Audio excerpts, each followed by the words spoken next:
Et ce n'est pas la première fois que nous recevons Amina Kara. Bonsoir. Bonsoir. Merci d'avoir répondu à nos invitations. Alors, vous revenez de Bruxelles, vous avez représenté la société civile algérienne à cette rencontre. De quoi s'agit-il exactement ?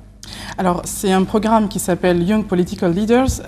Il a pour objectif de réunir la société civile, le monde politique, les députés, les entrepreneurs algériens et d'autres pays du Maghreb. Je citerai donc le Maroc, l'Algérie, la Tunisie, la Libye et la Mauritanie. Donc, c'était un exercice intéressant d'échange en transverse et aussi en face de l'Union européenne.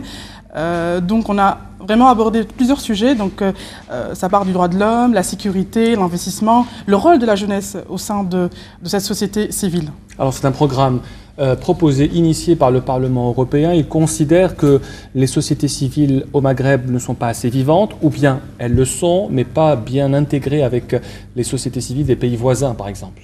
Alors, je dirais que c'est à des échelles différentes, donc de chaque pays. En ce qui concerne l'Algérie, aujourd'hui, on est conscient que le monde politique, il est assez quand même limité. Donc, la volonté aujourd'hui de l'Union européenne, c'est d'investir avec cette Algérie à travers la société civile.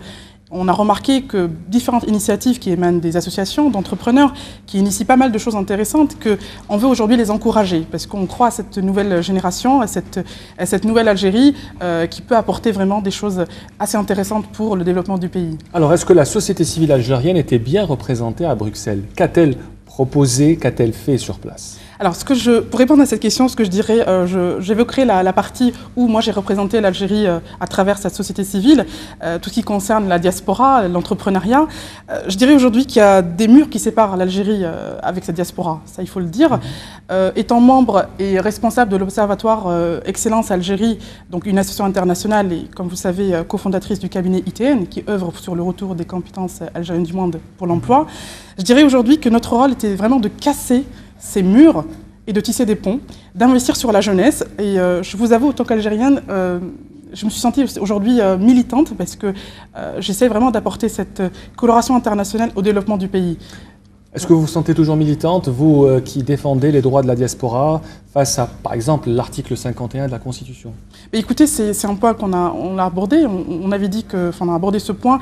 Ça concerne plus le monde politique à travers cet article, mais on a plus mis en avant toutes les initiatives entrepreneuriales faites par le Made in Algeria, le nouveau Made in Algeria, pour essayer de surmonter cette période qu'on la résume Taqashuf. Donc on a vraiment abordé, on a aussi fait un retour d'expérience sur notre expertise en termes de sécurité, en termes d'investissement, en termes vraiment de lien entre aussi les pays du Maghreb, parce que ça devrait être une force aujourd'hui. Alors, c'est ce qui est important aujourd'hui. Nous venons de parler du Maroc, de l'Union africaine. Est-ce que les sociétés civiles des pays du Maghreb sont en contact entre elles, ou bien elles ne le sont qu'à l'étranger, et notamment à Bruxelles, en votre compagnie ? Alors, bonne question. Je remercierai aujourd'hui les organisateurs de l'Union européenne, ceux qui ont mis au point ce sujet de ce programme de Young Political Leaders, parce que ça a été, comme j'expliquais en amont, un excellent exercice en transverse. Donc ça a été un échange entre ces pays et je vous avoue qu'on a demandé en termes de recommandations de réitérer ce type d'initiative parce que nous avons beaucoup appris entre nous. Nous avons beaucoup appris aussi à travers le regard de l'Union européenne